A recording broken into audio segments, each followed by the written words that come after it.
जय हिंद प्यारे बच्चों।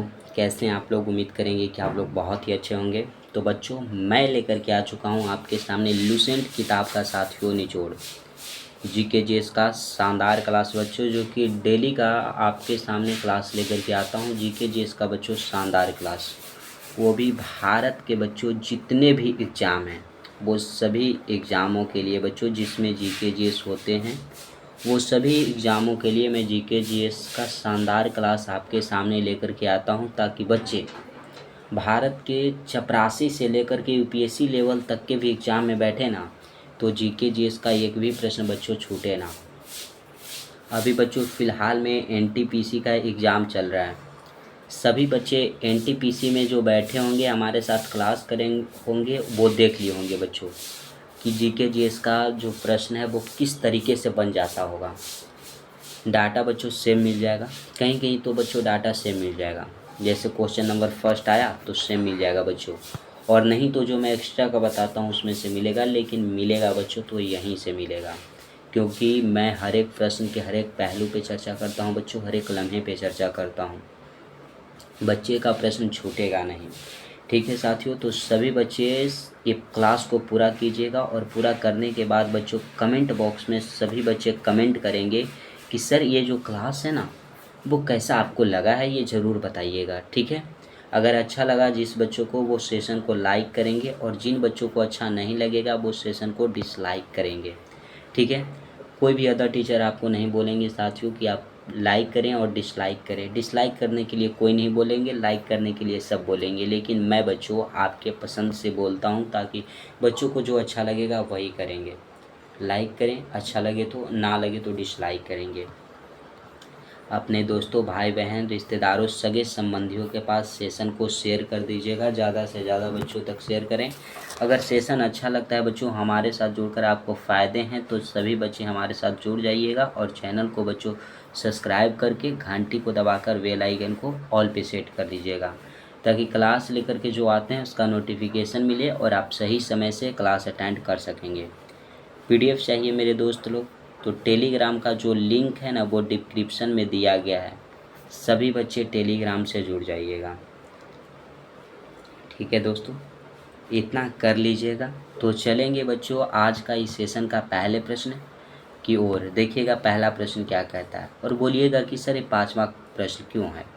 तो इसके पहले जो क्लास हुआ था बच्चों, उसमें 4 प्रश्न हुआ था। बारिश के कारण बच्चों हम 4 ही प्रश्न पे छोड़ दिए थे, लेकिन वो भी बच्चों लगभग 15 से 16 मिनट का क्लास था आपके लिए। अब चलिए 5 नंबर प्रश्न से बच्चों देख लेते हैं। प्रश्न कहता है, धर्मनिरपेक्ष शब्द को खाली स्थान संशोधन अधिनियम के द्वारा भारत के संविधान की उद्देशिका में जोड़ा गया था। उद्देशिका किसे कहते हैं बच्चों? प्रस्तावना को कहते हैं। क्या किसे कहते हैं बच्चों? प्रस्तावना को कहते हैं। प्रस्तावना को उद्देशिका कहा जाता है। ठीक है, क्लियर है दोस्तों? अब यही कहा गया है, जो धर्मनिरपेक्ष शब्द है यह उद्देशिका जो है प्रस्तावना में कब जोड़ा गया था, कौन से संविधान संशोधन के तहत है। तो आप क्या बताइएगा? देखिएगा बच्चों, धर्मनिरपेक्ष राज्य जो है ये जोड़ा गया था, वो जोड़ा गया था 42वां संविधान संशोधन 1976 के द्वारा। दोस्तों 1976 में हुआ था 42वां संविधान संशोधन। उसके द्वारा 3 शब्द जोड़े गए थे। ठीक है, तो बोलिएगा कि सर कौन कौन। तो बच्चों समाजवादी, पंथनिरपेक्ष और अखंडता, ये 3 नए शब्द को जोड़े गए थे। ठीक है, तो ये जो धर्मनिरपेक्ष है बच्चों, यह 42वें संविधान संशोधन के द्वारा भारत के संविधान में जोड़ा गया, यानी कि प्रस्तावना में बच्चों जोड़ा गया। और इसे बच्चों 42वां जो संविधान संशोधन है, इसे लघु संविधान भी कहते हैं। क्या कहते हैं दोस्त? लघु संविधान। आपसे पूछा जाएगा कौन से संविधान संशोधन को लघु संविधान कहा जाता है, तो जो 42वां संविधान संशोधन है मेरे भाई, उसको लघु संविधान भी कहा जाता है। 42वां संविधान संशोधन द्वारा 3 नए शब्द, कितने नए शब्द बच्चों? 3 नए शब्द जोड़े गए थे। कौन कौन जोड़े गए थे वो लिख देते हैं, इतना नोट कर लीजिएगा। पहला बच्चों समाजवादी। समाजवादी सेकंड आता है बच्चों पंथ निरपेक्ष, पंथ निरपेक्ष या धर्म निरपेक्ष बोल लीजिए, निरपेक्ष।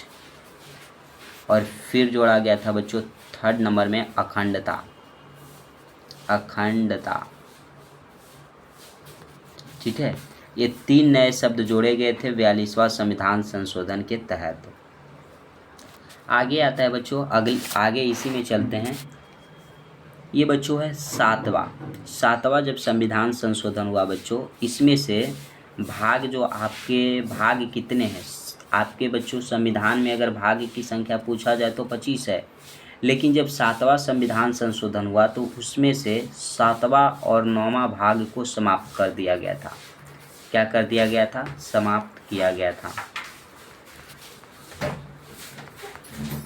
क्लियर है मेरे दोस्त? पूछा जाएगा कि 7वां और 9वां भाग को समाप्त कौन से संविधान संशोधन के तहत किया गया था? तो 7वां संविधान संशोधन के तहत मेरे दोस्त 7वां और 9वें भाग को समाप्त कर दिया गया था। क्या दोस्तों यहाँ तक क्लियर है? क्लियर है मेरे भाई? तो बताइएगा। अब ये देखिए पहला संविधान संशोधन, पहला जो संविधान संशोधन हुआ था बच्चों, यह हुआ था 1951 ईस्वी में। और पहला संविधान संशोधन 1951 के तहत ही दोस्तों जो 9वीं अनुसूची है उसको हमारे संविधान में जोड़ी गई थी। किसको जोड़ा गया था बच्चों? 9वीं अनुसूची को। तो यहाँ पे लिख देते हैं बच्चों कि फर्स्ट संविधान संशोधन 1951 के तहत 9वीं अनुसूची को जोड़ा गया था। अनुसूची को क्या किया गया था बच्चों? जोड़ा गया था। ये जान लीजिएगा बच्चों, भाग 22 थे ना, तो मूल अगर संविधान की बात किया जाए, जिस समय हमारा संविधान लागू हुआ था उस समय अनुसूची की संख्या, जो सूची थी बच्चों, अनुसूची उसकी संख्या 8 थी। लेकिन 4 गो अनुसूचियों को अब हो गए हैं, वर्तमान में 12 अनुसूची है। कितने हैं बच्चों? वर्तमान में 12। तो वही जो 4 अनुसूचियां हैं उनको संविधान संशोधन के माध्यम से जोड़ा गया था।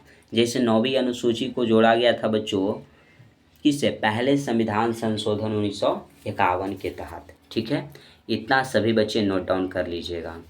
फिर आता है बच्चों 44वां संविधान संशोधन, जो कि हुआ था 1978 ईस्वी में। कब हुआ?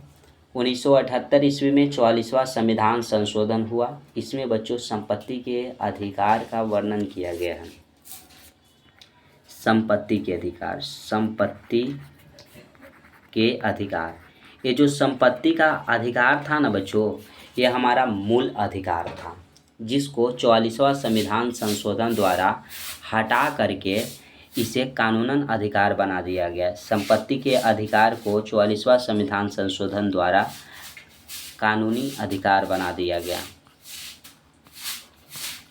कानूनी अधिकार बना दिया गया। ठीक है, क्लियर है? क्योंकि संपत्ति के अधिकार की चर्चा थी मेरे दोस्त भाग 3 में। किस में था? भाग 3। अब इसको बच्चों निकाल करके संपत्ति के अधिकार को भाग 12 में डाल दिया गया है, भाग 12 में डाल दिया गया है। और आर्टिकल की बात कर दिया जाए कि सर आर्टिकल कितना में है, तो 300 क में संपत्ति के अधिकार को डाला गया है। संपत्ति का अधिकार पहले हमारा मौलिक अधिकार था, लेकिन अब उसे हटा करके कानूनी अधिकार बना दिया गया है 44वां संविधान संशोधन 1978 के तहत। संपत्ति के अधिकार की चर्चा पहले था बच्चों भाग 3 में, लेकिन वर्तमान में अभी है भाग 12 में, आर्टिकल 300 क में है बच्चों। अब आगे चलते हैं अगले प्रश्न की ओर। ऑप्शन नंबर ए जो आपका था वो राइट था। धर्मनिरपेक्ष शब्द को 42वां संविधान संशोधन अधिनियम 1976 के द्वारा भारत के संविधान की उद्देशिका में जोड़ा गया। उद्देशिका को बच्चों संविधान का आत्मा भी कहा जाता है। संविधान का बच्चों क्या कहा जाता है? संविधान का आत्मा कहा जाता है, ये याद रखिएगा। ठीक है, उद्देशिका को संविधान का आत्मा किसने कहा? तो ठाकुरदास भार्गव ने कहा था। ठाकुरदास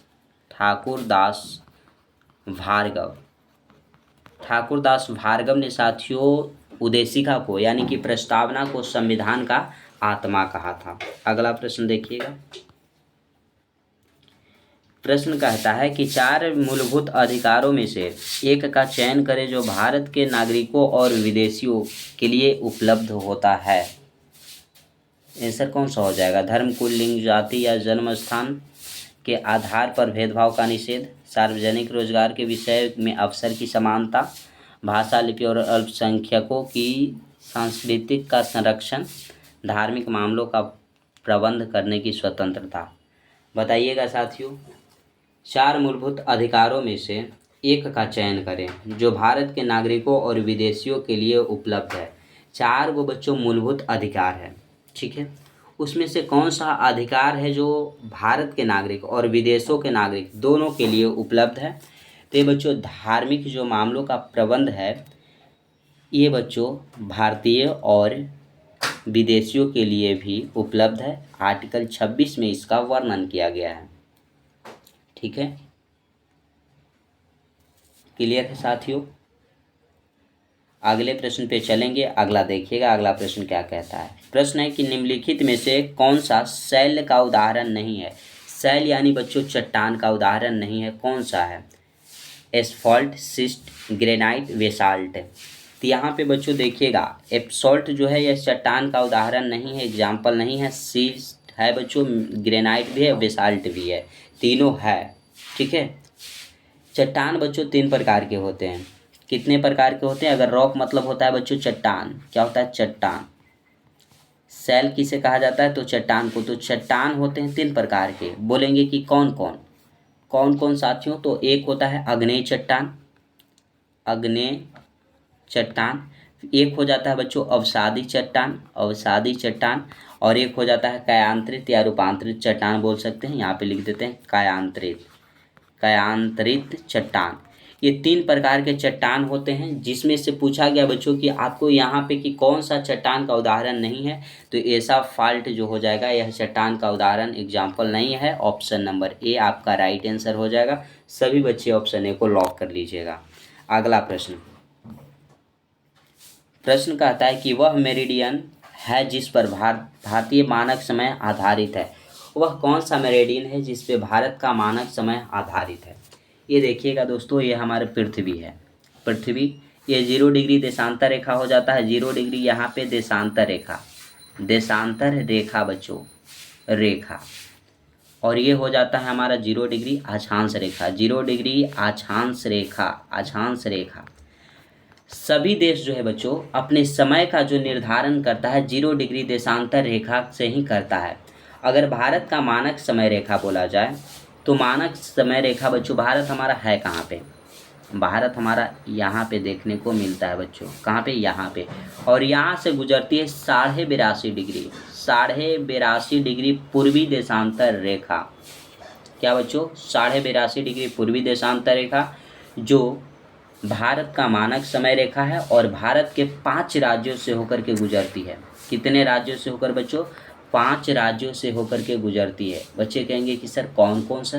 तो इसका ट्रिक है बच्चों, ट्रिक याद रखिएगा। 5 राज्यों से होकर गुजरती है मानक समय रेखा। मौका, बोलिएगा कि मौका सर क्या हुआ? तो ये मध्य प्रदेश हो गया बच्चों, ये उड़ीसा, ये उत्तर प्रदेश, ये छत्तीसगढ़ और ये आंध्र प्रदेश। तो ये सभी याद रखिएगा, ये 5 राज्यों से होकर के भारत का मानक समय रेखा जो है वो गुजरती है, ठीक है।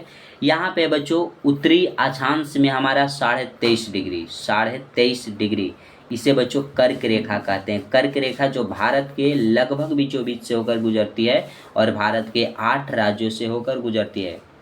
गुजरात हो गया, राजस्थान हो गया, मध्य प्रदेश, छत्तीसगढ़, झारखंड, पश्चिम बंगाल, असम बच्चों, त्रिपुरा, सॉरी असम नहीं साथियों, त्रिपुरा और मिजोरम, ये 8 राज्यों से होकर के गुजरती है। तो वही बोला गया है कि वह मेरिडियन है जिस पर भारतीय मानक समय आधारित है। तो 82.5 डिग्री, 82.5 डिग्री केवल नहीं बच्चों, पूर्वी, क्या? पूर्वी देशांतर रेखा, देशांतर रेखा 82 और आधे डिग्री पूर्वी क्या है? रेखांश। तो यही हो जाएगा ऑप्शन नंबर ए आपका राइट आंसर हो जाएगा। ए को सभी बच्चे लॉक कर लीजिएगा। सेशन अच्छा लगे बच्चों तो लाइक और शेयर करते रहिएगा। सभी बच्चे चैनल को सब्सक्राइब कर लीजिएगा। अगला प्रश्न है, सूर्य और चंद्रमा द्वारा गुरुत्वाकर्षण के माध्यम से पृथ्वी को एक ही दिशा में खींचने के कारण क्या उत्पन्न होता है?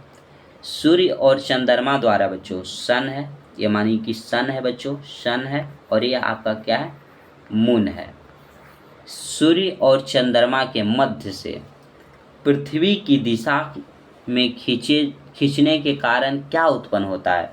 तो पृथ्वी की दिशा में खींचने के कारण बच्चों बृहद ज्वार भाटा जो है वो उत्पन्न होता है। ऑप्शन नंबर बी राइट हो जाएगा। सूर्य एक प्रकार का बच्चों तारा है, चंद्रमा क्या है, पृथ्वी का उपग्रह है। पृथ्वी का क्या है दोस्तों, यह उपग्रह है, उपग्रह।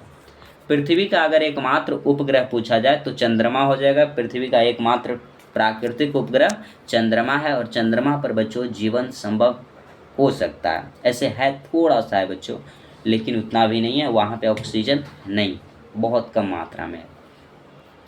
उस बाजार को क्या कहते हैं जहाँ बहुत कम संख्या में कुछ कंपनियां साथ मिलकर बाजार के बहुमत को नियंत्रित करती है? क्या कहलाता है दोस्तों? अगर बोला जा रहा है क्वेश्चन कि उस बाजार को क्या कहते हैं, कौन से बाजार को, जहां बहुत कम संख्या में कुछ कंपनियां साथ मिलकर बाजार के बहुमत को नियंत्रित करती है, उसे बच्चों कहते हैं ओलिगोपोली। क्या कहते हैं? ओलिगोपोली कहते हैं। ऑप्शन नंबर आपका बी राइट आंसर हो जाएगा। अगला प्रश्न आता है, इनमें से कौन सी पुस्तक डॉक्टर एपीजे अब्दुल कलाम द्वारा लिखित नहीं है? डॉक्टर एपीजे अब्दुल कलाम द्वारा लिखित नहीं है बच्चों। देखिएगा, डॉक्टर एपीजे अब्दुल कलाम हैं, इनको मिसाइल मैन कहा जाता है। मिसाइल मैन के नाम से बच्चों अगर पूछा जाए किनको जाना जाता है, तो डॉक्टर एपीजे अब्दुल कलाम को कहा जाता है। क्या मेरे भाई यहाँ तक क्लियर है? इनकी पुस्तक कौन सी नहीं है, ये पूछी गई है कि कौन सी नहीं है। द साइंटिस्ट इंडियन, ये बच्चों है। इनविजिन एंड एम्पावर्ड नेशन, ये भी है। इग्नाइटेड माइंड्स, ये भी है। लेकिन बच्चों माय कंट्री माय लाइफ जो है, यह एपीजे अब्दुल कलाम की पुस्तक नहीं है। ऑप्शन नंबर आपका सी राइट हो जाएगा। बोलिएगा कि सर तो ये है किसका? My country my life, my country my life जो है बच्चों, यह किनकी पुस्तक है? तो लाल कृष्ण आडवाणी की है। लाल कृष्ण दोस्तों, कृष्ण आडवाणी, लाल कृष्ण आडवाणी जी जो हैं, उनकी पुस्तक का नाम है माय कंट्री माय लाइफ।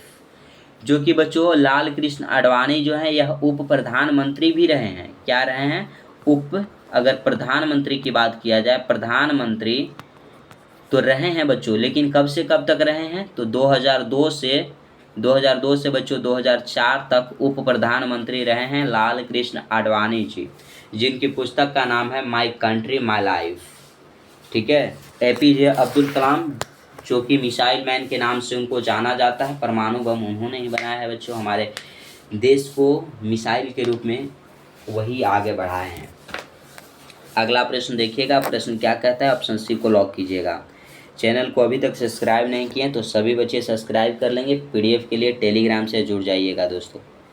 किस खिलाड़ी की आत्मकथा का नाम प्लेइंग इट माई वे रखा गया है? कौन सा खिलाड़ी है बच्चों जिसके आत्मकथा बच्चों ऑटोबायोग्राफी, जिसका नाम प्लेइंग इट माई वे रखा गया है? तो यह है बच्चों सचिन तेंदुलकर, जिसको क्रिकेट जगत का बच्चों भगवान कहा जाता है। भगवान, क्रिकेट का भगवान अगर पूछा जाए तो सचिन तेंदुलकर जी को कहा जाता है। क्या दोस्तों क्लियर है? कपिल देव बच्चों, इनकी जब आत्मकथा की अगर बात करें, कपिल देव की आत्मकथा इनकी जो आत्मकथा है बच्चों, उसका नाम है अ स्ट्रेट फ्रॉम हार्ट। क्या नाम है बच्चों? A straight from heart. ठीक है, अ स्ट्रेट फ्रॉम हार्ट बच्चों कपिल देव की आत्मकथा है। इन्हीं के बच्चों कैप्टेंसी में 1983 में, अरे यार कुछ समझ, हाँ 1983 हो जाएगा। 1983 ईस्वी में बच्चों भारत जो है पहला आईसीसी वर्ल्ड कप विजेता बना था, ये याद रखिएगा। अगला प्रश्न बच्चों, ऑप्शन ए को सभी बच्चे लॉक कर लीजिएगा। निम्नलिखित में से किसने संवाद कौमुदी अखबार की शुरुआत की? संवाद कौमुदी अखबार की शुरुआत बच्चों किसने की थी? शशि कुमार घोष, ईश्वर चंद्र विद्यासागर, रास बिहारी बोस, राजा राम मोहन राय। बताइएगा। तो बच्चों आंसर की ओर चलते हैं। संवाद कौमुदी अखबार की जो शुरुआत किए थे वो किए थे राजा राम मोहन राय जी। कौन? राजा राम मोहन राय जी, जो कि बच्चों संवाद कौमुदी अखबार जो है वो प्रकाशित किए थे, अखबार की शुरुआत किए थे। इसका प्रकाशन अगर पूछा जाए, प्रकाशन बच्चों कब हुआ, तो प्रकाशन हुआ था 1821 ईस्वी में। कब हुआ मेरे भाई? 1821 ईस्वी में। ठीक है। शशि कुमार घोष की अगर बात किया जाए बच्चों, तो इन्होंने अमृत बाजार पत्रिका, अमृत बाजार पत्रिका की शुरुआत की। अमृत बाजार पत्रिका की शुरुआत किसने की? तो शशि कुमार घोष ने। ईश्वर चंद्र विद्यासागर ने बच्चों, ईश्वर चंद्र विद्यासागर की अगर बात करें तो सोम प्रकाश प्रकाशित किए। क्या किए हैं? सोम प्रकाश जो पत्रिका है उसको प्रकाशन किसने किया? तो ईश्वर चंद्र विद्यासागर ने। दोस्त क्या यहाँ तक क्लियर है? क्लियर है बच्चों।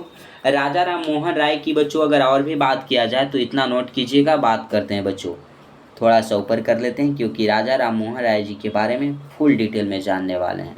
अब देखिएगा, राजा राम मोहन राय ने बच्चों आत्मीय सभा की स्थापना की। क्या की बच्चों? आत्मीय सभा की स्थापना की। स्थापना बच्चों नहीं लिखेंगे, इतना ही लिख देते हैं। आत्मीय सभा की स्थापना बच्चों 1814-15 में किसने किया? तो राजा राम मोहन राय ने किए थे बच्चों। ठीक है। इन्होंने बच्चों ब्रह्म समाज की भी स्थापना की। ब्रह्म समाज पूछा जाएगा कि ब्रह्म समाज की स्थापना किसने की? तो राजा राम मोहन राय ने 1828 ईस्वी में किए थे। इन्होंने बच्चों वेदांत कॉलेज की स्थापना भी की थी। वेदांत कॉलेज की स्थापना किसने की मेरे दोस्त? तो 1825 ईस्वी में राजा राम मोहन राय के द्वारा वेदांत कॉलेज की स्थापना की गई थी। सती प्रथा के अंत करने का बच्चों प्रयास भी इन्होंने किया था 1829 ईस्वी में। 1829 ईस्वी में सती प्रथा के अंत करने का सिफारिश की थी। ठीक है, क्लियर है। अगले प्रश्न पे चलेंगे। ऑप्शन आपका डी राइट था। डी को सभी बच्चे लॉक लगा लीजिएगा। अगला प्रश्न कहता है रिपब्लिक पुस्तक का लेखक कौन है? रिपब्लिक पुस्तक के लेखक आपसे पूछे गए हैं Pluto, John Ruskin, T S. Eliot, Leo Tolstoy. देखिएगा बच्चों, यहाँ पे आंसर बताइएगा और बच्चों हम भी बताएंगे। रिपब्लिक पुस्तक के लेखक हो जाएंगे बच्चों प्लूटो। कौन हो जाएंगे? प्लूटो बच्चों अरस्तु के गुरु थे। प्लूटो जो थे किनके गुरु थे?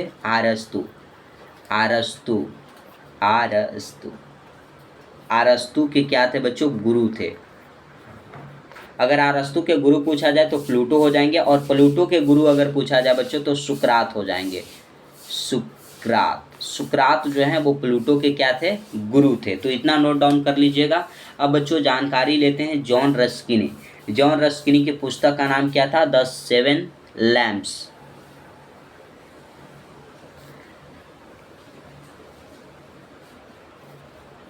ठीक है।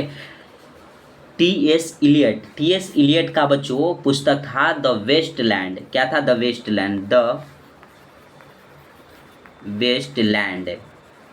वेस्टलैंड जो है बच्चों टी.एस. इलियट के पुस्तक का नाम है। लियो टॉल्स्टॉय की पुस्तक का नाम क्या था बच्चों? War and piece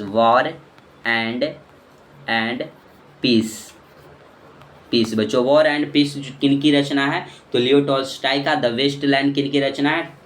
T.S.. Elliot का है बच्चों। प्लूटो की रचना क्या है? रिपब्लिक। ठीक है, क्लियर है बच्चों।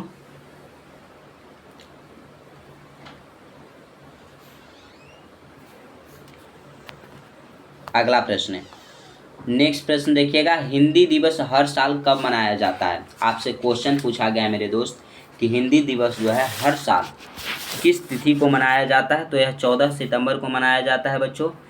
हिंदी को राष्ट्रभाषा यानी कि राज्य भाषा कब घोषित किया गया था? तो 14 सितंबर 1949 ईस्वी को। इसीलिए 14 सितंबर को बच्चों हिंदी दिवस के रूप में मनाया जाता है। ऑप्शन डी राइट हो जाएगा। फिर आता है बच्चों 5 सितंबर को टीचर डे मनाया जाता है। टीचर डे बच्चों यानी कि शिक्षक दिवस मनाया जाता है। 5 जून को पर्यावरण दिवस अगर पूछा जाए कब मनाया जाता है तो 5 जून को मनाया जाता है। क्लियर है मेरे दोस्त? क्लियर है। ये बच्चों हिंदी दिवस आपसे पूछा गया, राष्ट्रीय हिंदी दिवस 14 सितंबर। अगर विश्व हिंदी दिवस पूछ दिया जाता, विश्व हिंदी दिवस कब मनाया जाता है? तो 10 जनवरी को मनाया जाता है दोस्त। कब? 10 जनवरी को मनाया जाता है। नेक्स्ट प्रश्न, हाल ही में अपना डिजिपिन जाने पोर्टल का शुभारंभ किसने किया? तो डिजिपिन जाने पोर्टल की जो शुभारंभ किया है बच्चों, वो किए हैं संचार मंत्रालय। ऑप्शन ए आपका राइट आंसर होगा। अगला प्रश्न, हाल ही में किस राज्य का नाग शंकर मंदिर कछुआ संरक्षण के लिए आदर्श मंदिर घोषित किया गया? तो बच्चों असम का किया गया है। ठीक है, किस राज्य का बच्चों? असम का। ठीक है, असम में बच्चों ये जो यहाँ पे बच्चों असम में कछुआ का 13 प्रजातियां का संरक्षण है। कितने? 13 प्रजातियों का संरक्षण है दोस्तों। 13 प्रजातियों का संरक्षण है, ये याद रखिएगा। यहाँ के अगर असम के सीएम की बात कर दिया जाए, सीएम कौन है? तो ये बच्चों हेमंत बिस्वा शर्मा हैं। कौन है? हेमंत बिस्वा शर्मा। हेमंत बिस्वा शर्मा जो हैं ये क्या है बच्चों? असम के सीएम है। राज्यपाल की अगर बात किया जाए, यहाँ के गवर्नर कौन है बच्चों? तो गवर्नर हो जाएंगे लक्ष्मण प्रसाद आचार्य। लक्ष्मण प्रसाद दोस्तों, प्रसाद आचार्य। क्लियर है मेरे भाई? अगले प्रश्न पे चलेंगे और इस सेशन का बच्चों आज का लास्ट प्रश्न, हाल ही में दिवंगत दादी रत्न मोहिनी का संबंध किससे है? तो मोहिनी का जो संबंध है बच्चों, ये है आध्यात्मिक नेता से। ऑप्शन नंबर आपका डी जो है वो राइट आंसर हो जाएगा। तो बच्चों आज का सेशन समाप्त हुआ। ये सेशन कैसा लगा सभी बच्चे कमेंट बॉक्स में कमेंट कीजिएगा। जिन बच्चों को सेशन अच्छा लगा हो वो बच्चे इस सेशन को लाइक करेंगे और जिनको अच्छा ना लगा हो वो सेशन को डिसलाइक कर देंगे। अपने दोस्तों के पास, भाई बहन, रिश्तेदारों के पास, सगे संबंधियों के पास शेयर करना नहीं भूलिएगा। ज़्यादा से ज़्यादा बच्चों तक आप बच्चों इस सेशन को शेयर कीजिएगा। ठीक है, जो भी बच्चे चैनल को सब्सक्राइब नहीं किए हैं वो चैनल को सब्सक्राइब कर लेंगे और साथ ही साथ बच्चों घंटी को दबाकर बेल आइकन को ऑल पे सेट कर लीजिएगा, ताकि जब भी क्लास लेकर के आएँ तो उसका नोटिफिकेशन मिले और आप सही समय से क्लास अटेंड कर सकेंगे। पीडीएफ चाहिए दोस्तों तो टेलीग्राम का लिंक जो है वो डिस्क्रिप्शन में दिया गया है। सभी बच्चे टेलीग्राम से ज़रूर जुड़िएगा। तो आज के लिए बस इतना है मेरे भाई, आज यहीं तक रखेंगे। जय हिंद मेरे प्यारे शेर शेरनियों।